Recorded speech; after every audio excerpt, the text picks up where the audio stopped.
저는 다양한 인프라가 잘 갖춰진 서울을 좋아합니다. 그 중에서도 서울을 더 좋아하게 된 가장 큰 이유는 어디든 빠르고 편하게 갈 수 있는 지하철이었어요. 그러던 어느 날 문득 이런 생각이 들었습니다. 지하철만 이용해서 서울 외곽선을 지도에 그리면 어떤 모양이 나올까? 그래서 저는 오늘 직접 지하철을 타고 서울의 가장 바깥쪽을 따라 한 바퀴를 돌아보며 지도 위에 서울의 윤곽선을 그려보려 합니다. 규칙은 단순합니다. 서울을 벗어나는 노선은 타면 안 되고 같은 노선을 왕복해서도 안 됩니다. 마지막으로 서울 경계선에서 가장 가까운 노선만 이용해야 해요. 그리고 이번 도전에서 저는 한 가지를 더 확인해 보려고 하는데요. 바로 서울 외곽 환승역 근처 아파트의 시세입니다. 서울 끝자락이라 해도 이 근처에 살려면 우리는 과연 얼마나 많이 모아야 할까요? 출발은 서울 남쪽 경계선을 따라갈 수 있는 2호선 서울대 입구역에서 시작합니다.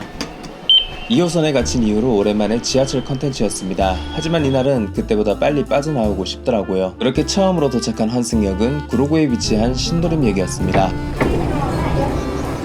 그리고 오랜만에 신도림역에 오니 새로운 가게가 눈에 띄더라고요. 와, 1달러 피자가 생겼는데?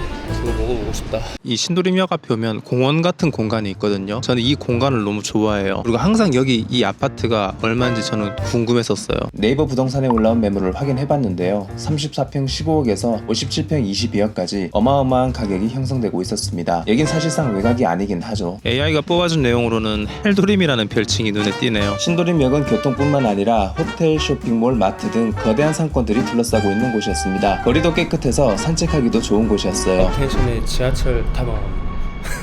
2호선 지선을 타고 다음 목적지로 향했습니다. 이번에 내린 환승역은 강서구에 위치한 까치산역이었어요. 신도림역에 비해서 비교적 노후화된 건물이 많이 보였습니다. AI로 확인해보니 개발 계획이 있는 지구더라고요. 주변에는 아파트 단지 같은 곳이 보이지 않아서 시세를 알아보지는 못했습니다. 5호선을 타고 다음 목적지로 가보겠습니다. 여기는 무려 5개의 지하철 노선을 가지고 있는 역이었는데요. 여기는 진짜 너무 넓어서 출구를 찾다가 포기를 했습니다. 안내대로 가긴 했는데 웬 커다란 쇼핑몰이 나오는 바람에 일단 나가는 건 포기했습니다. 그리고 여기는 서울에서 가장 서부에 위치한 곳이라서 아파트 시세들을 한번 확인해보고 싶었는데요. 22평 기준으로는 7억 6천.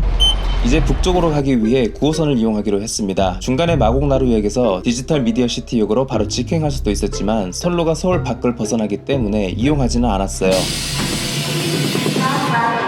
저는 당산역을 서울의 테두리라고 생각한 적이 없는데 당장 서울 외곽 느낌이 나지도 않아요. 그리고 여기 아파트 가격을 잠깐 봤는데 이 앞에 이게 삼성 내면인가? 와, 21억.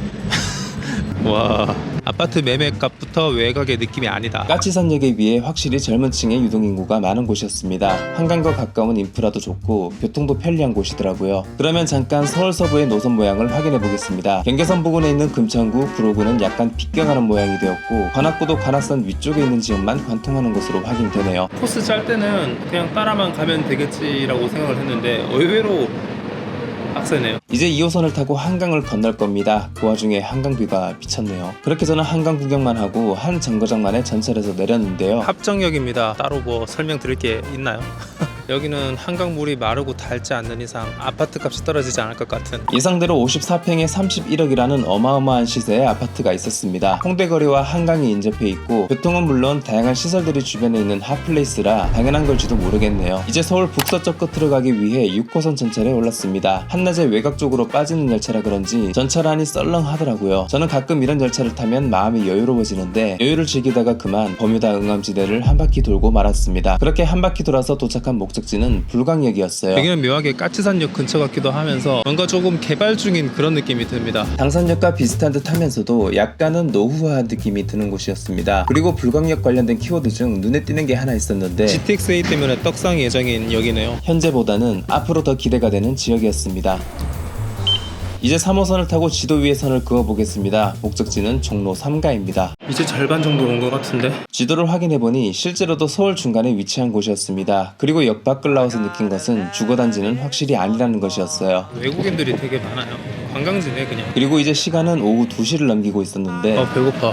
밥집이 없고 다 술집이네. 왜 이렇게 지치나 했더니 밥을 안 먹었더라고요. 중국집은 없네. 짜장면 있으면 먹고 싶었는데. 그렇게 이리저리 헤매다가 결국 국밥집으로 들어왔습니다. 종로 3가역 키워드는 이곳은 도심의 관광지로 각광받고 있는 서울의 중심 지역입니다. 익선동 상권이 발달하면서 외국인과 젊은 층의 유입이 많이 늘어나고 있다고 하네요. 이제 1호선을 타고 동대문역으로 넘어갑니다. 동대문역에서 4호선을 타고 올라갈 거거든요. 1호선 살아남기 컨텐츠 이후 오랜만에 찾은 동대문역이었습니다. 전시물을 보자마자 그때 기억이 나더라고요. 그리고 여기도 역시 아파트가 없습니다. 분위기로 봐서는 그냥 관광단지예요. 동대문역 키워드는 동대문역 역시 여러 관광지들로 둘러싸인 곳이었습니다. 조선시대 한성 4대문 중 하나인 홍인지문을 비롯해 서울 성곽을 찾는 사람들, 그리고 동대문 종합시장이나 패션타운을 방문하는 사람들까지 많은 이들이 이곳을 찾고 있다고 하네요. 사장님, 저당 파당금 5개 주세요. 그리고 저는 계속해서 나타나는 호두과자 가게를 결국 뿌리치지 못했습니다. 빵이 카스타드 맛이 나네요. 표정은 이래도 맛있다는 뜻이었습니다. 4호선은 이날 처음이었는데요. 외곽으로 나가는 열차라 사람이 얼마 없겠지라고 생각했었던 건 오산이더라고요. 여기는 완전 주거단지랑 상가가 짬뽕이 돼 있는 그런 동네 같습니다. 내리자마자 사람들이 너무 많아서 깜짝 놀랐어요. 그리고 이 지하철 바로 옆에 아파트가 있는데 안 시끄럽나? 방음장치 잘 해놨겠죠? 그래서 앞에 보이는 아파트 매매가를 확인해봤는데요. 야, 여기는 매매가가 어마어마하구만. 의외로 비싸네요. 여기도 도시개발구역이라 그런지 아파트 값이 좀 셉니다. 창동역 키워드는 비싼 이유가 있을까 해서 AI에게 물어봤습니다. 그 와중에 잘못된 음성인식을 알아서 바꿔주는 게 놀랍네요. 여기는 GTX-C 노선이 개통 예정인 떡상 예상 지역입니다. 그러면 이제 이 여정의 최북단을 향해 가겠습니다. 마지막 북진이 되겠네요. 서울의 최북단역인 도봉산역으로 갑니다. 여기서 저는 우연히 꽤 의미 있는 장소를 찾을 수 있었는데요. 여기가 원래 오랫동안 흉물로 방치되어 있었던 곳이라고 하더라고요. 이곳은 한국전쟁 당시 북한군 이동 경로상의 군사 요충지였던 곳이라고 합니다. 하지만 지금은 시민들을 위한 공간으로 새롭게 태어나 있었어요. 이렇게 멋진 공간이 만들어졌습니다. 독일에서 기증받은 베를린 장벽도 있네요. 신기해. 도봉산역 키워드는 AI에서 뽑아준 정보는 주로 등산과 관련된 정보였고 평화문화 진지에 대한 내용은 없더라고요. 이런 걸 있다는 걸 AI는 모르는구나. 이건 제가 찾은 겁니다. 여기는 아파트가 보이진 않는데 서울 최북단에 있는 아파트 시세는 그래도 비교적 낮은 가격대였네요. 은근히 여기 살기 좋은 것 같아요. 근데 이런 공원 하나 있다는 것만으로 이 동네 분위기 자체가 바뀌는 것 같아요. 이제 서울에서 지하철권으로는 최북단이고 이제부터는 남동 쪽으로 내려가 보도록 하겠습니다. 여기서 잠깐 중간 결과를 확인해 보겠습니다. 북한산이 있는 구역을 제외하면 꽤 꼼꼼하게 순환선이 만들어지고 있는 것으로 보였어요. 조금만 더 힘내자. 다음은 7호선입니다. 첫차 프리미엄으로 아무도 없는 개인 전용 칸을 사용할 수 있었어요.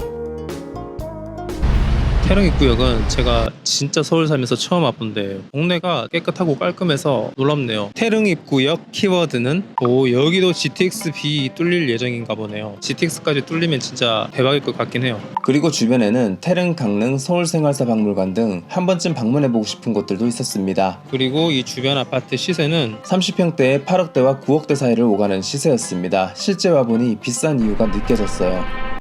누군가는 말씀하실 거예요. 그냥 지도에다 이어보면 되는 거 아니냐. 컨텐츠가 안 되잖아. 카메라 설치하니까 어르신들이 쳐다보고 가시네요. 여기는 진짜 서울 끝 중에도 끝 같은데 아파트 시세를 한번 보면 야, 여기는 은근히 여기 비싸다. 7억, 더 좋은 아파트는 9억까지도 가고요. 여기 왜 이렇게 비싸지? 신내역 키워드는 면목선도 예정이 돼 있고 GTX-E가 예정돼 있으니까 서울 외곽권이라는 것을 무색하게 하는 시세였습니다. 이번엔 제가 살면서 처음 타는 노선인 경춘선을 타볼 겁니다. 와, 그런데 컨디션 때문인지 온몸이 아파오더라고요. 경춘선을 타고 향한 곳은 상봉역이었습니다. 그리고 여기서 저는 유쾌한 경험을 했는데요. 이거예요. 업텐션. 네네네. 감사합니다. 어디서 본 것 같은데? 한 번씩 뜨면 봐주세요. 쇼츠에서 봤어요. 아, 쇼츠에서 본 것 같아요? 인사할래요? 안녕하세요. 구독해주셔서 감사합니다. 올라가는 거 맞죠? 네, 다음 영상에서. 네, 알겠습니다. 네, 얼굴 공개해도 괜찮아요? 네, 상관없어요. 네, 알겠어요. 알겠습니다. 감사합니다. 뒤에서 유튜버라고 소곤거리는 소리가 들려서 인사를 한 거였는데 재밌는 이벤트였습니다. 구독해줘서 고마워요. GTX-B 노선이 개통될 예정. 떡상. 상봉역은 편리한 교통과 다양한 생활 인프라, 미래 개발 가능성까지 갖춘 매력적인 지역이라고 할 수 있습니다. 라고 AI가 설명을 해주네요. 그리고 주변 아파트 시세는 6억에서 8억 정도였는데 이제는 이게 비싼지 싼지 잘 모르겠습니다. 7호선으로 다시 왔네요. 돌아가지고 분자역으로 갑니다. 힘들다. 그래도 생각보다 빨리 마치고 있어. 6시 1분. 아, 오늘 연휴 기간이라서 출퇴근을 안 하시나 보다 다들. 그래서 지금 퇴근 시간 됐는데도 사람이 없어. 아, 군자역 크다. 이제 지하철역만 나오면 여기가 어떤 분위기인지 알 것 같아요. 여기는 딱 나오자마자 젊은 사람들이 많이 다니는 거리다. 군자역 키워드 활발한 상권이 특징이다. 그냥 분위기 자체가 젊은 사람들이 많이 다닐 것 같은 거리예요. 군자역 주변에는 아파트가 보이지 않아 시세는 패스했습니다. 이제 5호선을 타고 꽤 먼 거리를 이동할 겁니다. 목적지는 송파구에 있는 오금역이었는데요. 와, 여기 뭐야? 아니, 길 한바닥에 이렇게 의자랑 테이블이 있네요. 여기다 여기 햇빛 가림막까지. 딱 들어오자마자 주거단지다, 살기 좋은 동네다. 앞에 이렇게 막 경찰서도 있고 치안도 되게 좋을 것 같아요. 오금역 키워드 학군이 형성돼 있다. 크고 화려한 상업시설은 적지만 주민들을 위한 기본적인 편의시설은 갖춰져 있다. 제가 느낀 느낌 그대로입니다. 살기 좋은 주거지역. 집값도 만만치 않을 것 같은데. 연식 있는 아파트는 생각보다 시세가 높지 않았습니다. 물론 높은 아파트도 있었지만요. 오금역 2번 출구 방면에는 오금 오름공원이 자리하고 있었습니다. 외곽에 위치한 작은 도심이지만 울창한 나무들로 가득한 공원과 어우러진 모습이 정말 이색적이면서도 아름다웠어요. 몸이 진짜 부서질 것 같아요. 컨디션이 안 좋을 수밖에 없는 게, 이렇게 한번 촬영을 하고 나서 집에 들어가서 한 일주일 틀어박혀서 편집만 하면 몸이 저절로 안 좋아집니다. 편집하면서도 운동도 좀 꾸준히 하고 그렇게 해야 되는데 너무 편집에만 시간을 써버리니까 제가 점점 건강을 소홀히 하고 있다는 생각이 듭니다. 말로만 건강이 아닌 진짜 건강을 챙겨서 오래 활동할 수 있도록 노력하겠습니다. 그리고 오늘도 운 좋게 지하철 안에서 구독자분을 만났는데요. 구독자님이 좋아해 주신 만큼 저도 행복했습니다. 이제 진짜 마지막입니다. 여기에서 갈아타면 이제 바로 서울대 입구역으로 갈 수 있어요. 드디어 이날의 마지막 목적지 교대역으로 향하는 3호선 열차를 탔습니다. 이제 끝났다는 마음이 들어 호흡을 가다듬고 있었는데 대화 가는 열차입니다. 신호만 닫습니다. 신호만 닫습니다. 기사님 파이팅. 왠지 기사님의 파이팅 넘치는 목소리가 저를 북돋아주는 기분이었습니다.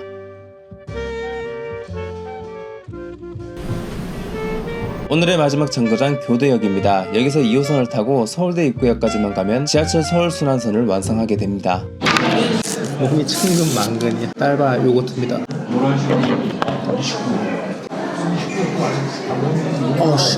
교대역은 익숙한 데입니다. 익숙하긴 한데 자주 오지는 않는 곳.